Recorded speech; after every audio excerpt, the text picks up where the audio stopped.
नक्षली आणि दाऊदकडून धमक्या येत असतानाही झेड+ सुरक्षा दिलीच नाही. आपल्याला मारायचा डाव होता का? मुख्यमंत्री एकनाथ शिंदेंचा उद्धव ठाकरेंवर आरोप. मराठा समाज आरक्षणासाठी पात्र मागासवर्ग आयोगाच्या अध्यक्षांचा अभिप्राय मुख्यमंत्र्यांकडे सोपवला अहवाल.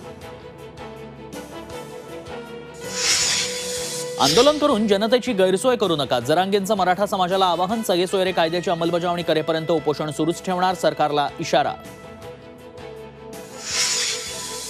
चिन्हाची चिंता करू नका. संघटनेचं चिन्ह गेलं म्हणून अस्तित्व संपत नाही. सर्वसामान्यांशी संपर्क वाढवा. पवारांचा कार्यकर्त्यांना सल्ला.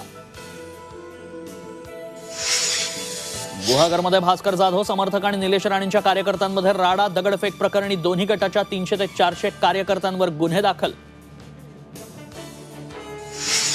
आणि अधिवेशनात जुन्या पेन्शनवर पुन्हा चर्चा होणार. अर्थसंकल्पातून राज्य सरकार भूमिका स्पष्ट करणार. जुन्या पेन्शनवर मध्यम मार्ग काढला जाण्याची शक्यता.